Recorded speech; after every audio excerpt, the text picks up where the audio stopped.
एक साल पहले एक लड़का को एक लड़की से प्यार हो जाता है और प्यार दोनों के सर पे चढ़ के इस कदर बोलने लगता है कि जब भी दोनों को मौका मिलता है एक दूसरे के साथ मिलना जुलना और दोनों प्रारंभ कर देते हैं। प्यार का शुरुआती दौर था, शुरू में थोड़ा डरते थे। जैसे ही समय का चक्र कुछ आगे बढ़ा, दोनों एक दूसरे के लिए पूरी तरह से एक दूसरे के लालायित हो गए। दोनों एक दूसरे के जीने मरने की कस्में खाने लगे और जब भी होता था, जब भी समय मिलता था, दोनों एक दूसरे से मिलने जुलने से बाज नहीं आते। चोरी छुप के जहाँ भी सेफ जगह महसूस होता था, जहाँ लगता था कि यहाँ पे हम सेफ हैं, यहाँ मेरे घर वाले नहीं देख सकते हैं, वहाँ पे वो लड़का और लड़की आपस में मिला करते थे। लेकिन कहा गया है नहीं, जब जब प्यार परवान चढ़ता है तब तब उस प्यार पे किसी न किसी की नज़र लग जाती है। और ठीक उसी तरह उन दोनों के साथ भी हुआ। एक दिन दोनों एक लड़का लड़की एक जगह मिल रहे थे। इसी मिलने के दौरान उसका भाई का नज़र, यानी कि लड़की का भाई का नज़र पड़ता है और वो देखता है कि मेरी बहन किसी और से मिल रहा है। तुरंत वहाँ पे पहुँचता है और पहुँचने के बाद उस लड़के को कॉलर पकड़ के उसको जोर से तमाचा लगाता है और कहता है तुम्हें प्यार का नशा चढ़ गया है, आज मैं तुम्हें प्यार का भूत तुरंत उतार देता हूँ। इतना कह के उस पर लात घूसे का बरसात करने लगता है। एक दो थप्पड़ अपनी बहन को भी मारता है।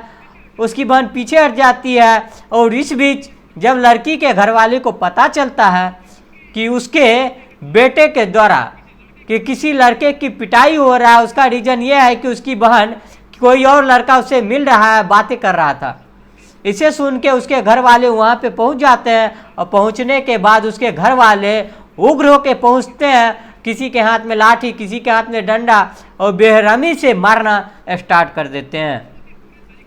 बहुत ही बुरे तरीके से उस लड़के को पीटते हैं। बात यहाँ तक नहीं ख़त्म होता है। इसके बाद उस लड़के के साथ लड़की के घर वालों ने इस बड़े और बुरी तरह घटना को अंजाम दिया है। यकीन मानिए, जब उस पूरी घटना को आप सुनेंगे तो आपके पैरों तले ज़मीन खिसक जाएंगे, आपकी अंतर्यात्मा कांप जाएगी। आप ये सोचने पे मजबूर हो जाएंगे कि इस आधुनिक युग में कोई इंसान इतना बड़ा कृत्य कोई कर सकता है क्या। आज की सच्ची घटना बिहार के मुजफ्फरपुर कांती थाना के अंतर्गत सोनबरसा का है। जो सोनबरसा एक गांव है, सोनबरसा की एक लड़की सौरभ नाम का एक लड़का से बेइंतहा प्यार करती थी और वो लड़का सोनबरसा के पास गांव रामपुर का रहने वाला था। दोनों सौरभ राज वो लड़की जब भी मौका मिलता था दोनों एक दूसरे से मिलते जुलते थे, आपस में टाइम एक्सपेंड करते थे। एक दिन की बात है, जब दोनों आपस में मिल रहे थे, इसी बीच वो लड़की के भाई का नज़र पड़ता है और जब उस भाई की नज़र उस दोनों पे पड़ता है कि हमारी बहन किसी और लड़के से मिल रहा है, किसी और से बात कर रहा है, तो इसके बाद उसका भाई उस जगह पे उस घटना स्थल पे पहुंचता है और घटना स्थल पे पहुंचने के बाद उस लड़के की बेरहमी से पीटना शुरू कर देते हैं। जब ये सारी सूचना लड़की के घर वाले के पास पहुंचते हैं तो घर वाले सब पहुंचते हैं, उसके कोई सगी संबंधी भी पहुंचते हैं, वहाँ पे सब पहुंचते हैं। लगभग 10 लोगों की संख्या वहाँ पे हो जाते हैं और सभी लोग मिलके बुरी तरह से सौरभ राज को मारने लगता है। जब ये बातें उस लड़के के घर वाले के पास पहुँचता है किसी के द्वारा कि आपके बेटे के कुछ लोग सोनबरसा में उसको बहुत तरह से पीट रहे हैं, चूँकि उस लड़के का भी गांव था, उस लड़की के गांव के बगल में था, जो कांती थाना के अंतर्गत वो भी गांव पड़ता था। तुरंत उस सूचना जो है लड़के के घर वाले के पास पहुंचता है। जैसे इस बात की सूचना लड़के के पिताजी होते हैं, उसका होता है मनीष कुमार, वो वहां पे पहुंचते हैं, देखता है कि मेरे बेटे की बुरी तरह से पिटाई हो रहा है। वो उन लोगों के सामने आगे हाथ जोड़ता है, बोलता है मेरे बेटे की गलती है, मेरे बेटे की सबसे बड़ी गलती ये है कि हमारा बेटा इस गांव में आके एक लड़की से बात करता है और इन दोनों के बीच में क्या मैटर है ये बारे में मैं क्लियर नहीं कर सकता हूं, लेकिन इतना मैं क्लियर करता हूं कि अगर मेरा बेटा गलती किया है तो मैं कमिटमेंट करता हूं कि मेरा बेटा दोबारा इस गांव में नहीं आएगा। जिस लड़की के चलते मेरे बेटे को मार रहा, मैं ये गारंटी लेता हूं कि मेरा बेटा कभी सोनबरसा गाँव को अपना मुँह नहीं दिखाएगा। अगर मेरा बेटा गलत है तो मैं अपनी ओर से आप लोगों से माफ़ी मांगता हूँ और आप मेरे बेटे को मत मारिए, मेरे बेटे को जाने दीजिए। वो हाथ गोर जोड़ के अपने बेटे को लेकर वहाँ से चला जाता है और इसके बाद अपने बेटे को नौकरी करने के उद्देश्य से उड़ीसा भेज देता है। जो सौरभ राज था वो उड़ीसा चला गया और उड़ीसा चले जाने के बाद वह कमाने खाने लगा, एक प्राइवेट नौकरी करने लगा। पूरी तरीके से ऐसे ही सब कुछ ठीक ठाक चल रहा था। जो भी पैसा कमाता था वो अपने पैसा घर भी देता था, अपने फ़ोन पे अपने माँ बाप से, अपने सगे संबंधी से बात भी करता था। वो काफ़ी खुश था अपनी ज़िंदगी में। इसी बीच कुछ दिन के बाद उस लड़की के रिश्ते में लगने वाले एक बहन थी, उस बहन का शादी था। उस शादी में सौरभ राज जो है अपने गांव पहुंचता है। जब वो अपने गांव पहुंचता है, उसकी शादी भी होती है और शादी में पूरी तरीके से खुश भी था, घर का अच्छा माहौल था, सब कोई खुश था। और जो घटना घटा था सौरभ राज के साथ पहले, उससे सभी कोई निकल चुका था, क्योंकि घर में शादी का माहौल था, सब कोई खुश था। इसी बीच लड़की के घर वाले को इस बात की सूचना सोनबरसा पहुंचा देता है कि वह लड़का अपने गांव आया हुआ है। इसी बीच इस बात की जानकारी जैसे ही लड़की के घर वालों को होता है कि लड़की के घर वालों के द्वारा बुलाया गया या फिर लड़की बुलाई, क्या मंशा रहा होगा इस बात की सस्ता तो मैं नहीं बता सकता, लेकिन मैं इतना जरूर कहता हूँ कि सौरभ राज के पास एक फ़ोन आता है। वो फ़ोन वो लड़की का था और लड़की कहता है कि मुझे अभी तुरंत आपसे मिलना है, मुझे मिलना चाहता हूँ, मुझे ज़रूरी बात करनी है। वो लड़का तुरंत वहाँ से सोनबरसा पहुँच जाता है। वो लड़की से मिल ही रहा था, 1-2 ही मिनट का टाइम एक्सपेंड ही किया होगा। इसी बीच में उसका भाई, उस लड़की का भाई पहुँच जाता है और फिर वही कृत्य जो पहले हो चुका था उसके साथ मारना शुरू कर देता है। उसको मारता देख कुछ लोग और वहाँ पे चले आते हैं और वो भी उस लड़की को सब मिल के बड़े बेरहमी से पीटने लगता है। वो लड़का पूरी तरह से हाथ को जोड़ने लगता है, मिन्नतें करने लगता है, भीख मांग रहा था, राम की भीख मांगने लगता है कि मुझे छोड़ दीजिए, मुझे जाने दीजिए, मैं अपना मुंह दिखाने के लिए अब कभी सोनबरसा नहीं आऊँगा, मुझे माफ़ कर दीजिए, मुझे जाने दीजिए। वो लगातार हाथ जोड़ रहा था, उन लोगों के तरफ पैरों पे गिर रहा था, राम की भीख मांग रहा था, लेकिन इस बात का कोई भी प्रभाव उन लोगों पे नहीं पड़ता है और वो बड़ी बेरहमी से जानवरों की भांति उस लड़के को कंटिन्यू पिटाई करते रहता है। लगातार 1.5 से 2 घंटे पीटते रहता है और इतने बुरी तरीके से पीटता है कि वो लड़का वो पिटाई के दौरान बेहोश हो जाता है। कुछ लोग बोलते हैं कि ये लड़का नाटक कर रहा है, बेहोश नहीं हुआ है। बेहोशी के हालत में भी उस लड़के के शरीर पे चढ़ के कुचलता है, पूरे तरीके से वो दर्द देता है, वो पीड़ा देता है। लड़की के घर वाले जिस बात से वो सुनने और जानने के बाद एक आम इंसान सिहर जाएगा। बेहोशी के हालत में भी वो लोग, लड़की के घर वाले उसको बुरी तरह से पीटते रहे, उसके प्राइवेट पार्ट को कुचल देते हैं, पूरी तरह से कुचल देते हैं। और ऐसा बताया जा रहा है कि एक धारदार हथियार से उसके प्राइवेट पार्ट को ही सब्जे की भांति काट के अलग कर दिया जाता है। उस लड़के की हालत बुरी तरह से खराब हो जाती है। जल्दी जल्दी उसको हॉस्पिटल पहुंचाया जाता है। हॉस्पिटल पहुंचा के लड़की के घर वाले वहां से भाग जाता है। जब इसी बीच लड़के के घर वाले को ये बात पता चलती है कि आपके बेटे के साथ बहुत बुरा हुआ है, आपके बेटे उस लड़की से मिलने दोबारा फिर चला गया था, जब मिल रहा था लड़की के घर वाले पहुंच जाता है और बुरी तरीके से उसे पीटते हैं। और पीटने के बाद उसी अवस्था में प्राइवेट पार्ट को काटने के उपरांत उसे हॉस्पिटल में ले जाके उसी अवस्था में छोड़ देते हैं।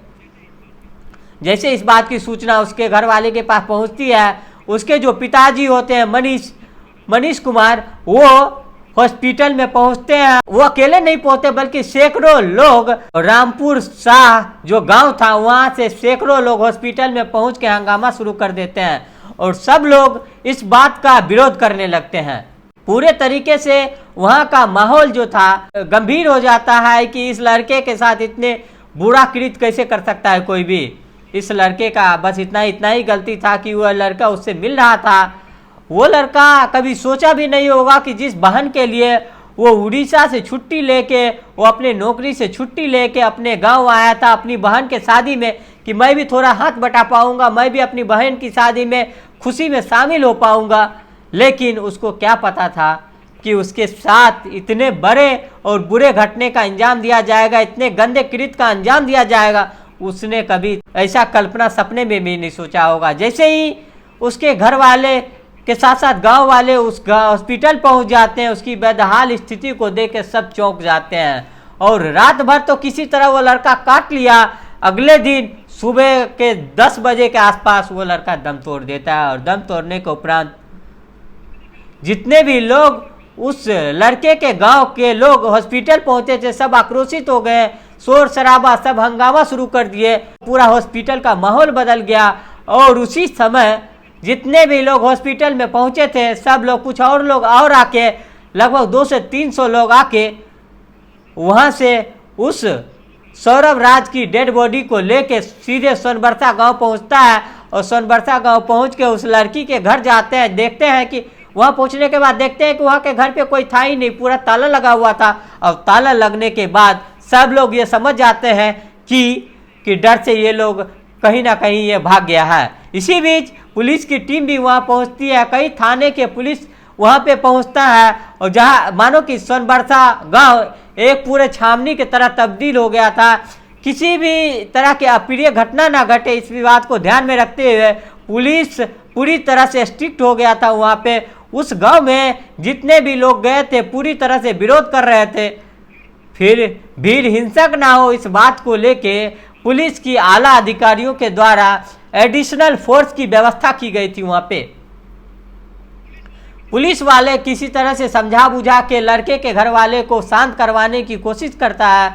और थोड़ी देर बाद 2, 4, 5, 6 घंटे के बाद उस लड़के की चिता उस लड़की के घर के आगे सजाई जाती है और उस घर के आगे में उस चिता को आग लगा दिया जाता है। और उस लड़के को जलते हुए पूरा सोनबरसा यह कहे कि अगल बगल के जितने भी गांव के लोग थे वहां पहुंचे थे, सब लोग इस घटना को अपने आंखों से देख रहे थे। अब उस डेड बॉडी को कहीं ले जाने का कोई सवाल ही नहीं पैदा होता था। पुलिस उस बॉडी को वहां से निकालने की कोशिश इसलिए नहीं कर रही थी क्योंकि भीड़ आक्रोशित हो जाएगी। अगर भीड़ आक्रोशित हो गई तो पुलिस पे भी पथराव कर सकती है। तमाम तरह की वैसी कृत्य ना हो जाए, इस बात को ध्यान में रखते हुए उस डेड बॉडी को वहीं पे जला दिया जाता है और किसी तरह घर वाले को समझा बुझा के शांत किया जाता है। और आज वो लड़का सौरभ राज अब इस दुनिया में नहीं है। और उस बहन ने ये सोचा भी नहीं होगा कि जो भाई हमारे शादी में ये सोच के आया था कि हम अपनी बहन के शादी में थोड़ा टाइम एक्सपेंड करेंगे, अपने बहन की शादी में एंजॉय कर पाएंगे, अपनी बहन की शादी में थोड़ा हाथ बटा पाएंगे, लेकिन क्या पता था कि वही भाई का वो दिन आखिरी दिन होगा। ये कभी वो परिकल्पना तक नहीं की होगी। वो हमेशा के लिए अपना घर वाले को, अपने माँ बाप से, अपने परिवार वाले से जुदा हो गए। उसके माँ पिता के साथ साथ उसके सगे संबंधियों का बुरा हाल हो जाता है।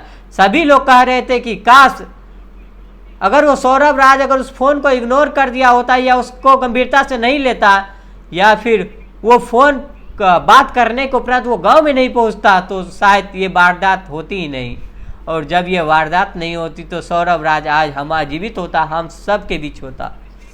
और इसीलिए इस बात की वारदात सौरभ राज के पिता मनीष कुमार को लग गई थी, उसके बेटे के साथ कुछ ना कुछ इस बड़ा कृत होने वाला है। इसीलिए जब उन्होंने उसके बेटे को पहली बार पीटा जा रहा था तब वो अपने बेटे को उड़ीसा कमाने के लिए भेज दिया, क्योंकि कमाने के लिए भेज दिया, कम से कम गांव से दूर रहेगा, उस लड़की से दूर रहेगा। उसको आभास हो गया था कि हमारे बेटे के साथ कुछ ना कुछ कृत ऐसा करने वाले हैं या करेंगे।